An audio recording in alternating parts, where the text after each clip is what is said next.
Take two apartments in the same city. The first belongs to a tenant earning $95,000 a year.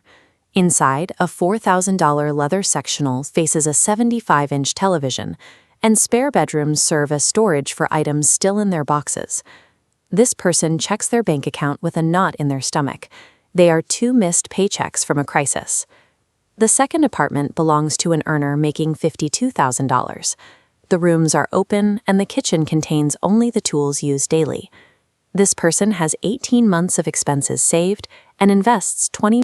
Home values cratered, and companies began laying off employees with 20 years of tenure. The idea that institutional loyalty guaranteed a safe retirement evaporated, leaving behind a generation that saves obsessively because they no longer trust the systems that supported their parents.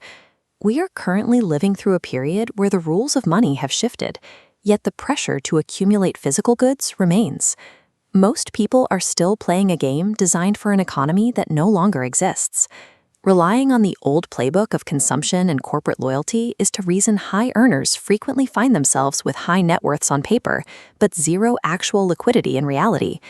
The first trap is the ceiling on your salary. Early in a career, raises often reflect your output. However, once you reach a mid-level role, those increases tend to settle at 3 or 4%, regardless of your performance reviews. Because of compensation banding, HR sets a pay floor and ceiling. Reach the midpoint, and the system flags you as fully compensated. Raises now reflect budgets, not value. Employers maintain this advantage through information asymmetry. They know the cost to replace you, while you don't. Research shows that employees who change companies every few years earn significantly more over a decade than those who stay.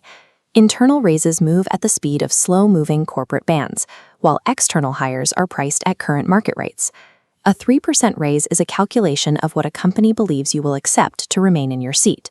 Loyalty in a corporate context is a mechanism that keeps your compensation predictable and contained. The second trap is the changing nature of housing. A home has transitioned from a basic requirement for shelter into a highly leveraged financial instrument. Supply is kept low through a combination of zoning laws that ban smaller units and developers who practice land hoarding. By waiting for prices to rise before building, they ensure that the only new units coming to market are high-profit luxury homes. Families now compete for entry-level homes against institutional capital. Wall Street firms like Blackstone own tens of thousands of single-family houses, shifting the market away from individual ownership and toward a permanent rental model. In cities like Barcelona, the conversion of residential housing into short-term tourist rentals has driven local prices so high that residents can no longer afford to live in their own neighborhoods. Attempting to build wealth solely through primary real estate means entering a market where institutional investors hold the pricing power and inventory. The third trap is the hidden cost of the objects you own. Everything you own costs money twice, first at the register, and then every year you store it. In a city where space costs $30 to $50 per square foot annually, a 20-square-foot treadmill costs roughly $800 a year in implicit rent. Major purchases create a multiplier effect. A boat requires a trailer, a specific vehicle for towing, registration, insurance, and maintenance that typically runs 10% of the boat's value every year. Accumulating goods creates a structural drain on your finances and your mental energy. Each individual item requires cleaning, organizing, and attention, reducing the margin you have for making better financial choices. The conventional view of wealth focuses on the accumulation of markers, the house, the car, the title. A more resilient approach focuses on building optionality.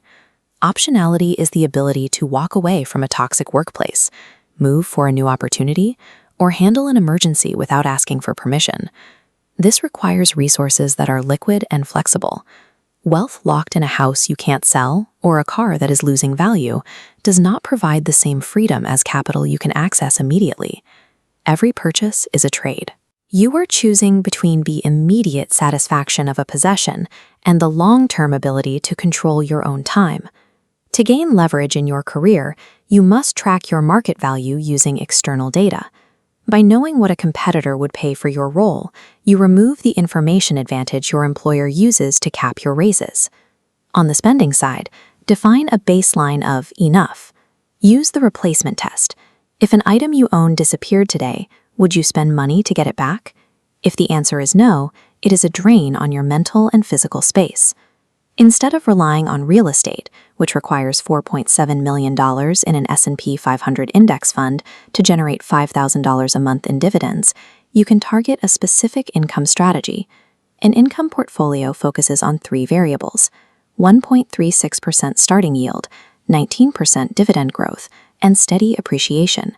Starting with $20,000 and contributing $20 daily, reinvested dividends build a portfolio generating over $5,000 monthly after 20 years. Wealth is not the sum of your possessions. It is the number of choices you can afford to make. If you do not intentionally manage what you own, your possessions will eventually manage you.